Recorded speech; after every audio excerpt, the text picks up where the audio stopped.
Buenas tardes. ¿Me escuchan, por favor? ¿Me Sí, confirman si me profe. escuchan? Ah, bueno, perfecto. Sí, ¿Y tienen a la vista la presentación? profe. señor. Bueno, excelente. Si les parece, entonces comencemos. Ya están subidas a Metix tanto esta presentación como la presentación que utilicé el jueves pasado. De hecho, la que está subida en Metix para esta semana es un poquito distinta porque las primeras filminas de las que tienen ahorita a la vista están tomadas de la presentación que dejé, la parte que dejé pendiente el jueves pasado. Pero dijéramos, si ven las últimas de la lección anterior y las primeras de esta, son idénticas. Igualmente subí unas lecturas tanto para eh, la lección inicial sobre introducción al derecho financiero, como para la segunda parte de la lección de hoy que vamos a ver sobre derecho tributario. La primera de esas lecturas, no sé si se alcanza a ver, de este libro del doctor César Domínguez Crespo, está subido el primer capítulo como lectura de la lección anterior. Es un libro mexicano. El doctor Domínguez Crespo vive en Costa Rica, pero ese libro lo publicó en México. Y pues hay algunas cosas que son diferentes respecto de ese gran país del norte respecto de nuestro pequeño país centroamericano. En realidad, casi cualquier primer capítulo del libro de Derecho Financiero y Tributario podría servirnos para el propósito de nuestro curso.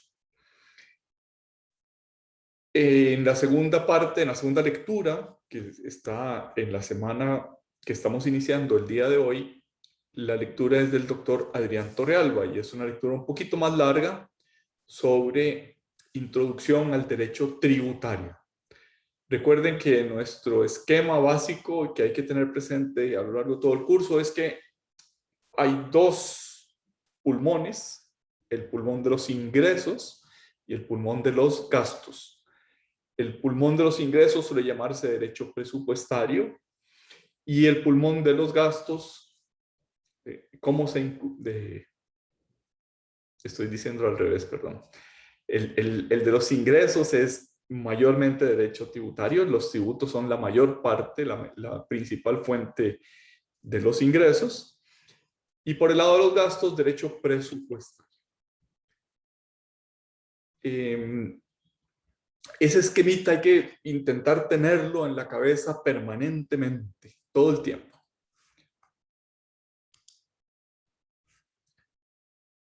En la lección anterior nos quedamos en esta filmina, si no recuerdo mal, tratando de justificar por qué es autónomo el derecho financiero y tributario. Cuando yo estudiaba Derecho hace muchos años, en el milenio pasado, el tema de la autonomía era un tema muy recurrente, casi que en todas las materias que uno iba a estudiar. Llegaba a hablar de derecho laboral, el derecho laboral es autónomo por tales y cuales razones. Le tocaba hablar de derecho administrativo, el derecho administrativo es autónomo por tales y cuales razones.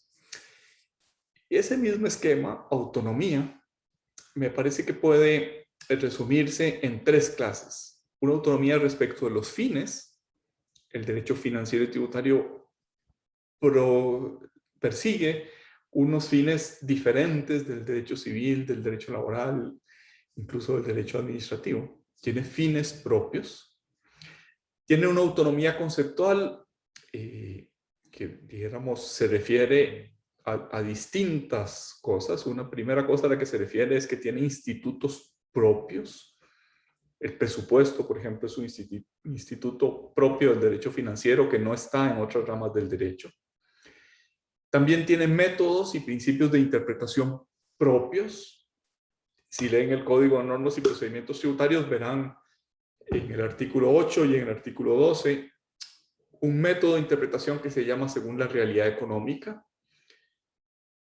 que tiene puntos de contacto con el principio de derecho-realidad del derecho laboral, pero que es diferente. Tiene métodos propios interpretativos.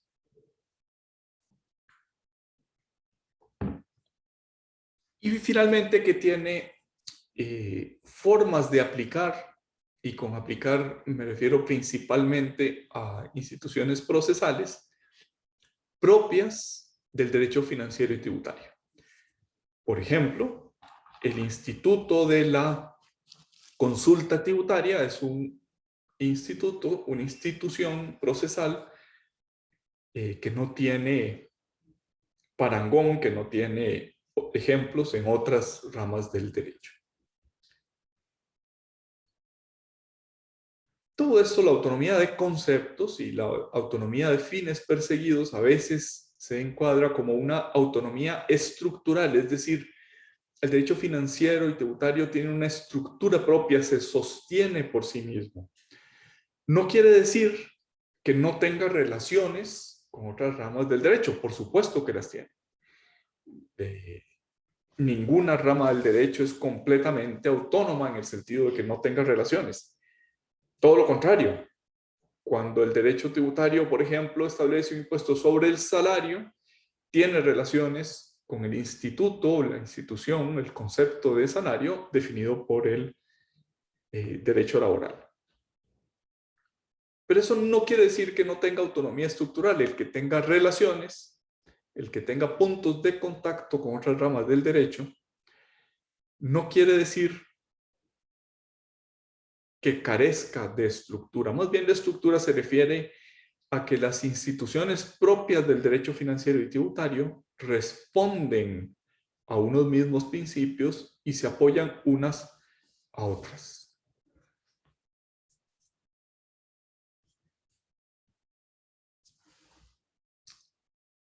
Estas tres autonomías, fines, conceptos, estructuras, han dado o han conducido a lo que suele llamarse autonomía científica, es decir, justifican que la aproximación al estudio del derecho financiero y tributario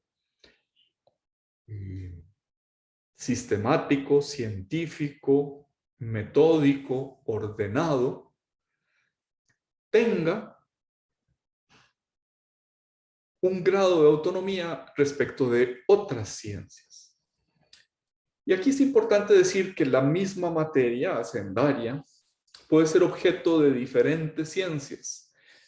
Ya lo decíamos en la clase del jueves pasado, puede ser objeto de la economía,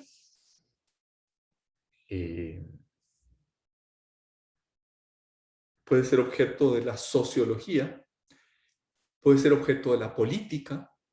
No en vano el presupuesto se discute en la Asamblea Legislativa.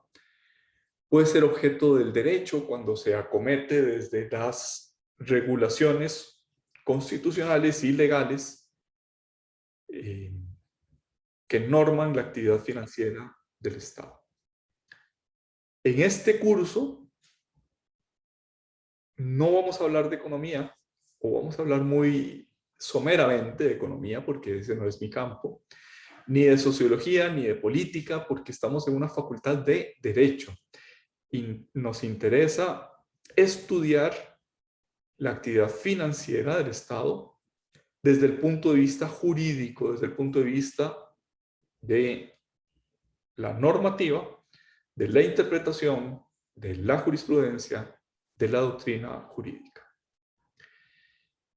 Dice este voto de la Sala Constitucional, el 3671, la actividad financiera es calificada como una actividad de mucha complejidad por sus distintos componentes: político, jurídico, económico, sociológico. Cuando decimos que lo acometemos, que científicamente o que metódicamente queremos estudiarlo desde el derecho, no es que queramos ignorar todas sus otras ramas o todas sus otras dimensiones. Lo único que decimos es que hacemos un análisis, una realidad muy compleja. Análisis quiere decir división. Se analiza, se divide para observarla desde un punto de vista, y ese punto de vista es el derecho.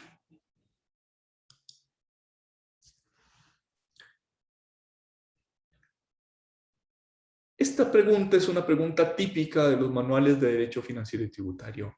¿Es un objeto aislado de estudio? Yo diría que no. Lo aislamos solo para estudiarlo. Lo aislamos solo para entenderlo mejor. Lo analizamos, es decir, lo dividimos, una realidad compleja. La aislamos simplemente para poder afinar nuestra visión sobre ese objeto. Ahora, me interesa, ya lo he dicho varias veces en estas 2 lecciones, me interesa que la conexión entre los ingresos y los gastos la tengamos siempre presentes. Cuando estamos acometiendo el estudio de un solo tributo, por ejemplo, no perdamos de vista, aunque no estemos hablando de él, aunque no estemos hablando de derecho presupuestario, no perdamos de vista que el ingreso y el gasto son partes de la misma realidad, que están justificados en la Constitución política, en el programa constitucional, y que por tanto son inescindibles. Los dividimos solo para estudiarlos, pero no se pueden separar en su justificación, en su finalidad, en lo que queremos de ellos. Desde un punto de vista jurídico, de nuevo, es una realidad mucho más compleja, pero desde el punto de vista jurídico, la actividad financiera tiene una metodología común de estudio. Es decir, estudiamos la actividad financiera del Estado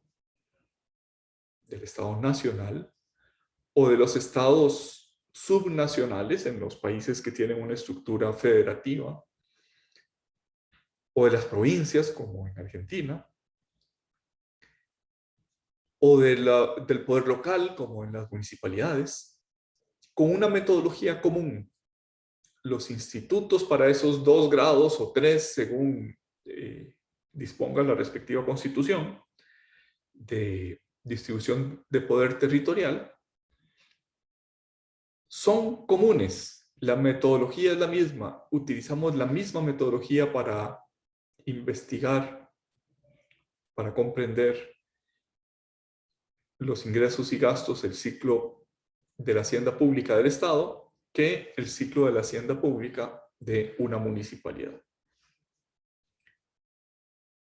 Desde ese punto de vista jurídico, hay unos principios de justicia financiera que son igualmente válidos para todos los niveles de división territorial. Hay un autor español, Rodríguez Vereijo, que afirma que el derecho financiero y tributario es un derecho redistributivo. ¿Y qué quiere decir con ello? Quiere decir que el Estado toma, bueno, o los entes públicos toman parte de la riqueza de los particulares y la redistribuyen. Y tanto por el lado de los ingresos, de los tributos, lo que toman tiene carácter redistributivo. Se pretende que después de aplicar el impuesto sobre la renta haya una mayor igualdad. Como desde el punto de vista del gasto, después de obtenidos los ingresos y aplicados, por ejemplo, en programas de educación, por ejemplo, en programas de vivienda, por ejemplo, en programas de salud, se pretende que la sociedad sea mejor que aquella antes del fenómeno financiero. Redistributivo aspira a un principio de justicia que los filósofos del derecho llaman justicia distributiva. Quizás en su curso de filosofía del derecho les mencionaron que hay 2 grandes ramas o campos de la justicia. La justicia conmutativa, el do ut des, la justicia de los contratos, cuando es justa una relación contractual, cuando el pago del vehículo equivalga al valor del vehículo. Ese conmutativo deseo de justicia se mide por las prestaciones de cada una de las partes. Es la justicia de los contratos. Pero hay otra justicia que es dar a cada uno según su dignidad, según la naturaleza humana. Y pedir a cada uno lo que puede para darle a cada uno lo que necesita. Eso es justicia distributiva. La aspiración de la justicia distributiva tiene unas manifestaciones muy concretas en la actividad financiera del Estado, redistribuyendo riqueza. La riqueza que distribuye el mercado, la redistribuye el sistema financiero y tributario con la pretensión de obtener un resultado mejor, más justo, un resultado de mínimos que satisfagan la dignidad de la persona humana. Por supuesto, esos son principios, son aspiraciones, es filosofía del derecho. Quizás podemos decir, con Juan Pablo II, nunca completamente satisfechos esas aspiraciones. Ningún sistema hacendístico puede darse el lujo de decir, lo conseguí acabadamente. Pero eso no quiere decir que no sea una aspiración y que quienes nos dedicamos a esta materia pretendamos que ese derecho redistributivo cumpla con la finalidad, cumpla con la aspiración de justicia distributiva que está inscrita en su naturaleza. Y bueno, podrían ustedes decir qué bonito esto, pero entremos en materia. ¿Qué le pasa a este profesor que no entre en materia? Bueno, lo que quiero señalar es que debe haber coherencia en los institutos del derecho financiero, es decir, en los institutos tributarios con los institutos presupuestarios. El principio de capacidad económica, el principio de progresividad para los tributos, también se cumple, capacidad económica, gasto público, por el lado del gasto público. Pero capacidad económica y progresividad también se cumple por el lado del gasto público.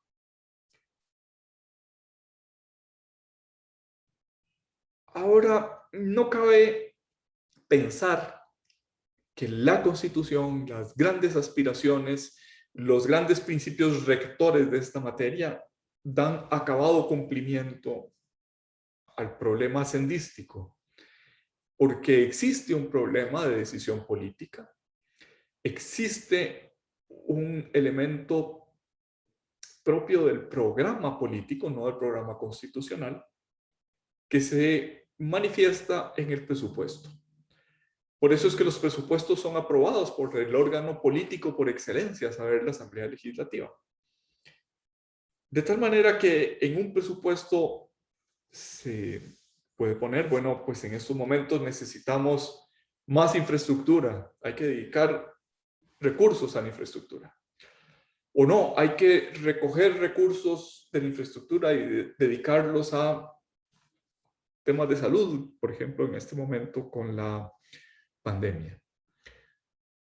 O tenemos, en lugar de construir escuelas físicas, vamos a dotar a las escuelas que ya existen de tabletas o computadoras o de conexión a internet, etc. Hay una decisión política que es lo que los partidos políticos proponen a los electores en tiempo de elecciones. Queremos hacer esto con estos medios. Dicho en otras palabras, no es propio del derecho financiero el que todo esté predeterminado por la constitución política. Hay unos gastos y unos ingresos para financiar esos gastos que vienen directamente de la constitución política. El 8% del presupuesto nacional del PIB, perdón, para la educación. El artículo 73 de la Constitución habla de seguros de enfermedad y maternidad y de invalidez, vejez y muerte. Ese diseño constitucional no impide, más bien es un mínimo que a ser desarrollado por la política con mayúsculas, dijéramos, no la política mínima o básica, sino la política con mayúsculas que dice dónde hay que poner el esfuerzo. Dice este fallo del año 2005 que me parece que está equivocado. Lo anterior, es decir, la decisión que toma el tribunal, procede así a determinarlo por cuanto estamos en presencia de materia tributaria y no comercial, la cual tiene sus propias reglas y disposiciones legales que la regulan, y por ello en doctrina se estima que el derecho tributario goza de una autonomía absoluta, con institutos propios que lo regulan y que se apartan de todas las otras ramas del derecho. ¿Dónde creo yo que está el error de este fallo del Tribunal Fiscal Administrativo?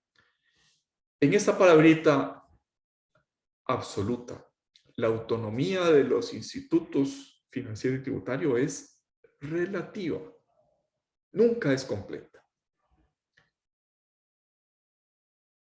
Por ejemplo,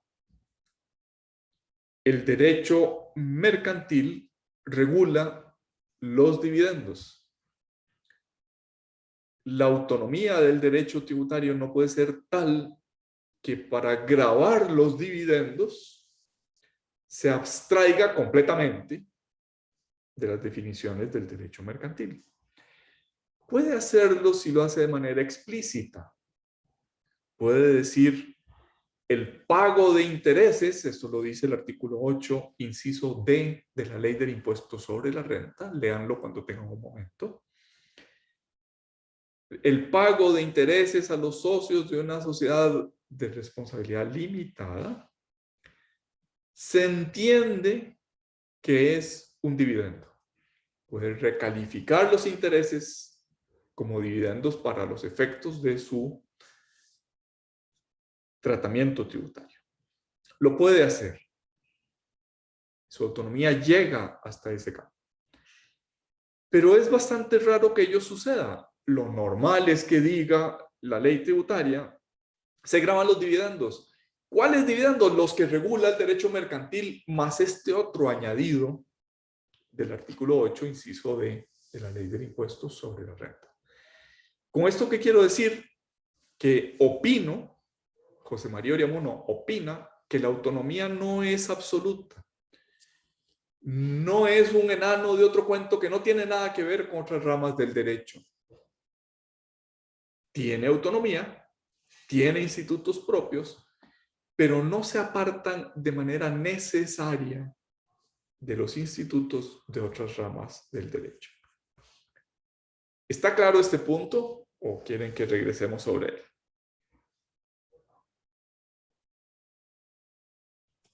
A mí me queda claro, profesor. A mí también. Bueno, perfecto. Muchas gracias. Pasemos pues al concepto de recurso financiero. Vamos a ver varias clasificaciones de distintos autores. No coinciden 100%, simplemente, y no hay una que sea mejor que las otras, simplemente las pongo todas como para entender qué ha dicho la doctrina y qué podríamos utilizar nosotros de nuestra realidad. Dice Giuliani von Rusch, eso es un autor que desarrolló su carrera, la mayor parte de su carrera en la Argentina, que los recursos financieros o las erogaciones son atendidas con recursos financieros de naturaleza variada. Los hay patrimoniales o de derecho privado, Por ejemplo, el Estado puede ser dueño de un edificio y lo alquila, y el alquiler es un alquiler de derecho privado. Pueden ser de derecho público, por ejemplo, los impuestos, los tributos, y pueden ser otros que llama Giuliani von Rusch, Carlos María Giuliani von Rusch, de difícil ubicación, que no está tan claro si son de derecho privado o son de derecho público.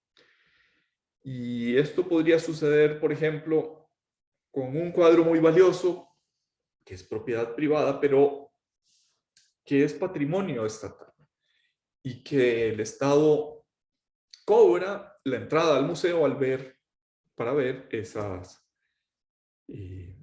ese cuadro muy valioso.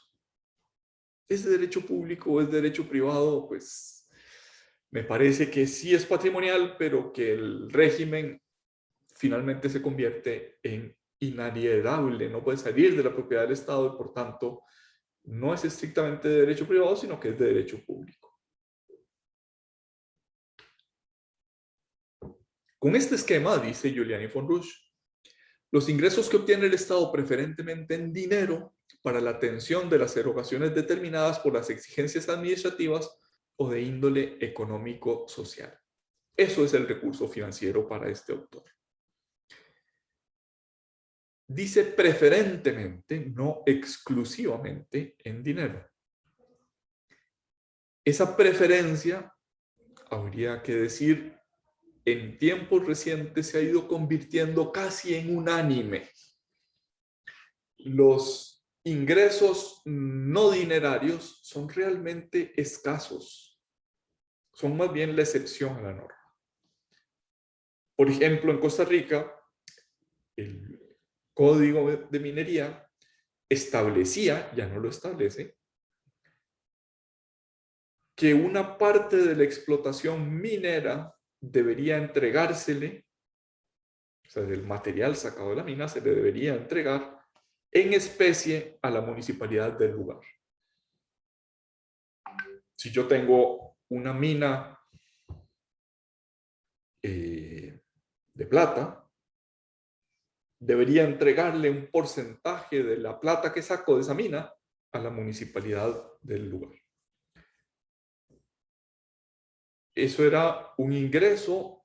Recuerden que cuando decimos Estado, en realidad también estamos hablando de los 2 o 3 niveles de división territorial, de los ingresos que obtiene en este caso la municipalidad.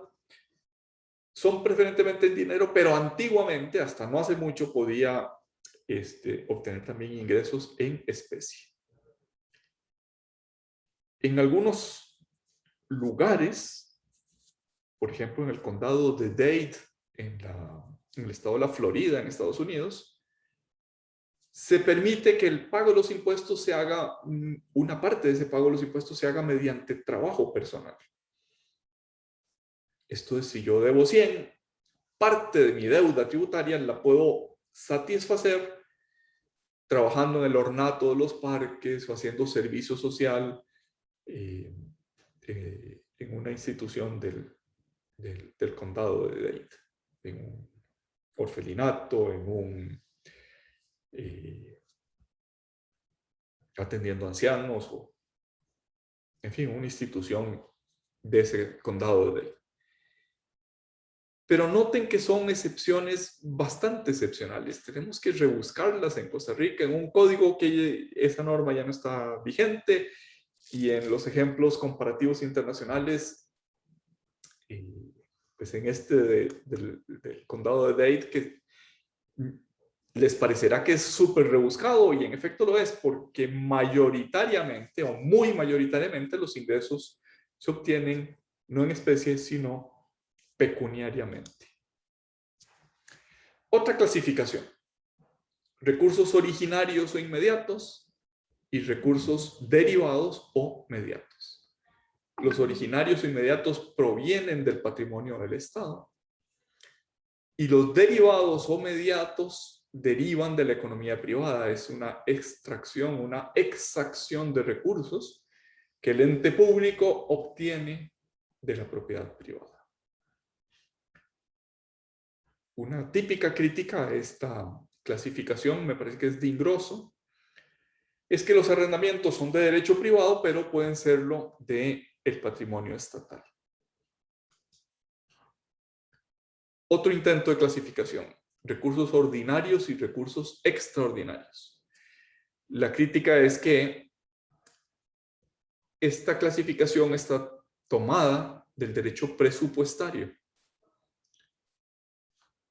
A veces se hacen presupuestos extraordinarios. Se hace un presupuesto ordinario y en este año 2021 estamos en la discusión parlamentaria del quinto presupuesto extraordinario.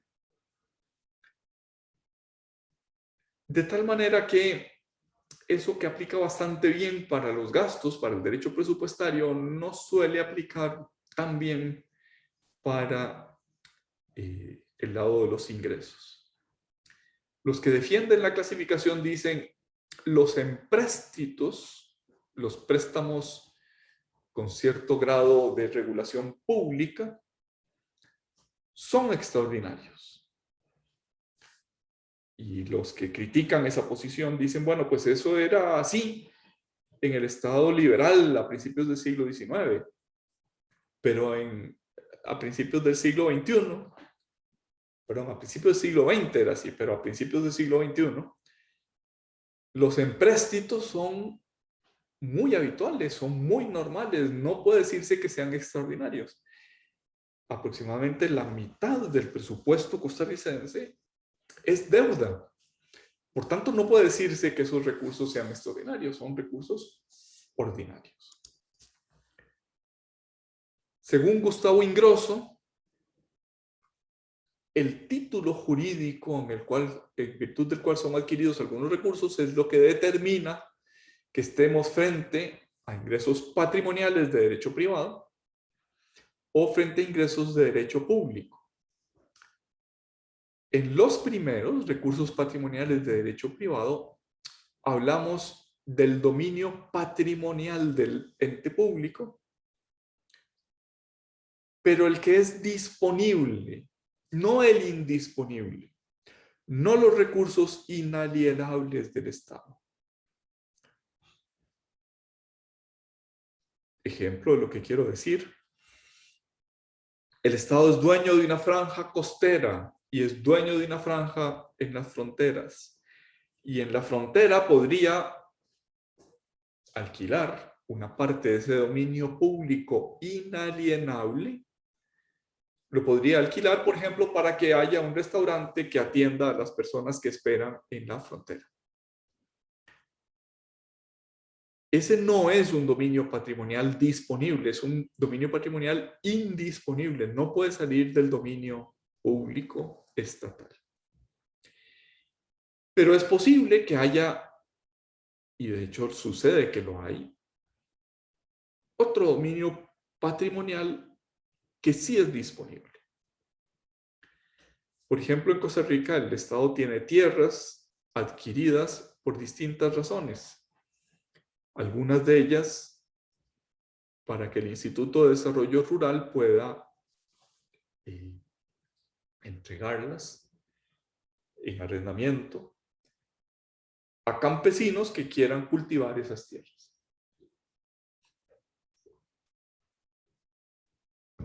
Como esas tierras son disponibles, el Estado puede disponer de ellas, sus ingresos son de derecho privado. Hay otros ingresos que son, según la terminología de ingresos de derecho público. Los tributos, los impuestos, tasas y los precios públicos. Los empréstitos públicos, la deuda, los títulos de deuda.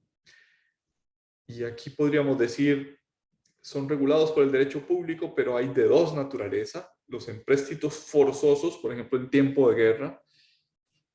Juan Rafael Mora Porras financió la guerra de los filibusteros o contra los filibusteros con empréstitos forzosos, obligatorios, o empréstitos públicos en forma de títulos que puede comprar los inversionistas. Y hay también otros ingresos que Ingrosso denomina varios, por ejemplo, las multas. Por ejemplo, los intereses si tuviera una inversión el ente público.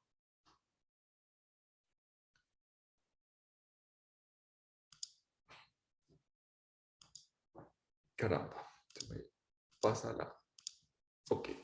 En esta clasificación de Giuliani von Rusch, habría que decir que Giuliani tuvo una notable influencia en América Latina y por tanto sus clasificaciones y sus libros suelen, digamos, tener muchos seguidores en la legislación latinoamericana. Giuliani clasificaba los recursos estatales en provenientes de bienes y actividades del Estado. Ahí incluía bienes de dominio público, incluía empresas públicas y empresas de servicios públicos.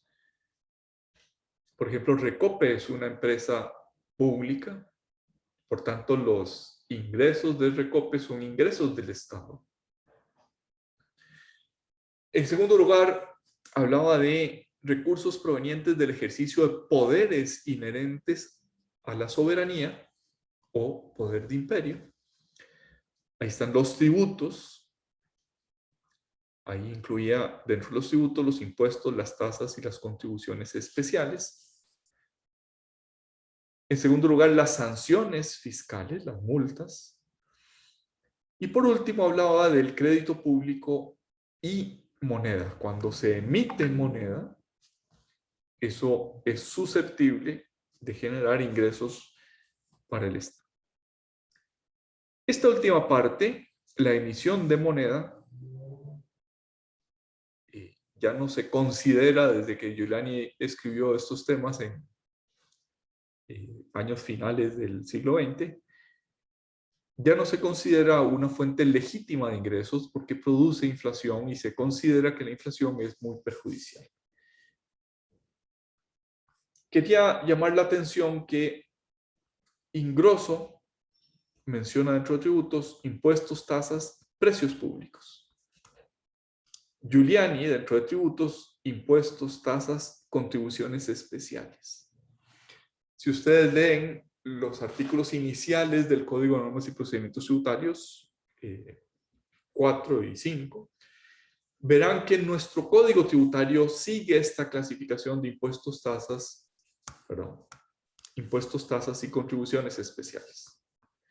Los precios públicos no se mencionan y por tanto son una especie nebulosa de qué es un precio público. Tendremos ocasión de hablar de ello más adelante. Bueno, esto es lo que había quedado pendiente de la clase anterior. Si les parece, hagamos una pausa en este momento y regresamos dentro de 10 minutos. Son las 13:40, a las 13:50 los veo nuevamente. Ok, gracias, profe. Con gusto. Gracias, profesor. Gracias a usted.